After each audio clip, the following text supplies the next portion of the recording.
కోడికత్తి కేసులో నిందితుడు జనుపల్లి శ్రీనివాసరావుకు బెయిల్ ఇవ్వాలని అతడి తల్లి సావిత్రమ్మ సోదరుడు సుబ్బరాజు చేస్తున్న ఆమరణ నిరాహార దీక్ష రెండో రోజు విజయవాడ గాంధీనగర్కు మారింది. మొదటి రోజున రహస్య ప్రదేశంలో దీక్ష చేసిన వారిద్దరూ రెండో రోజు స్థానిక శ్రీరామ ఫంక్షన్ హాల్లో దీక్ష కొనసాగించారు. మొదట హాల్లో సమతా సైనిక దళం సమావేశం నిర్వహించారు. మధ్యాహ్నం సావిత్రమ్మ సుబ్బరాజును ఒక కారులో ఇక్కడకు తీసుకొచ్చారు.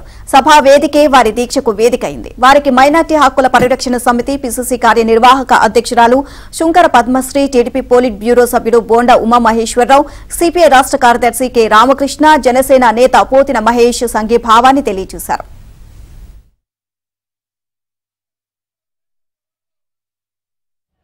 జగన్మోహన్ రెడ్డి ఏం జరిగిందో కోర్టుకు వచ్చి సాక్ష్యం చెప్పమని చెప్పి కోర్టు ఇప్పటికి 20 సార్లు సమన్లు పంపించినా సరే జగన్మోహన్ రెడ్డి కనీసం కోర్టుకు హాజరవ్వలేదు.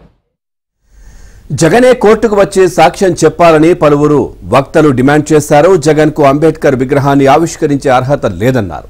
ఆమరణ దీక్ష సమాచారంతో పోలీసులు భారీ సంఖ్యలో ఫంక్షన్ హాల్ కు చేరుకున్నారు. ఆయా సంఘాల ప్రతినిధులతో చర్చించారు. మరోవైపు దళిత సంఘాల ప్రతినిధులు ప్రభుత్వానికి, జగన్ కు, పోలీసులకు వ్యతిరేకంగా నినాదాలు చేశారు. పోలీసులతో బోండా చర్చించారు.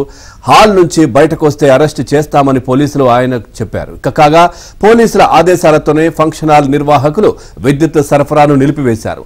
చీకట్లోనే సావిత్రమ్మ, సుబ్బరాజు దీక్షను చేశారు.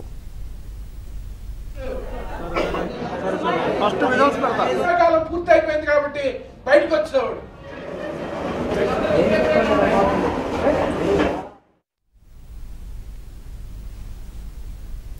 వైసీపీ అధినేత జగన్మోహన్ రెడ్డిపై కోడికత్తితో దాడి చేసిన కేసులో రిమాండ్ ఖైదీగా ఉన్న శ్రీనివాస్ విశాఖపట్నం సెంట్రల్ జైల్లో తన నిరాహార దీక్ష కొనసాగిస్తున్నారు. రెండో రోజున కూడా శ్రీనివాస్ ఏమీ తీసుకోలేదు. శ్రీనివాస్ కు ఏవైనా అనారోగ్య సమస్యలు తలెత్తితే వైద్యులకు చూపిస్తామని, వారు చెప్పినట్లు చేస్తామని జైలు అధికారులు చెబుతున్నారు. కుటుంబానికి జరిగిన అన్యాయం విచారణ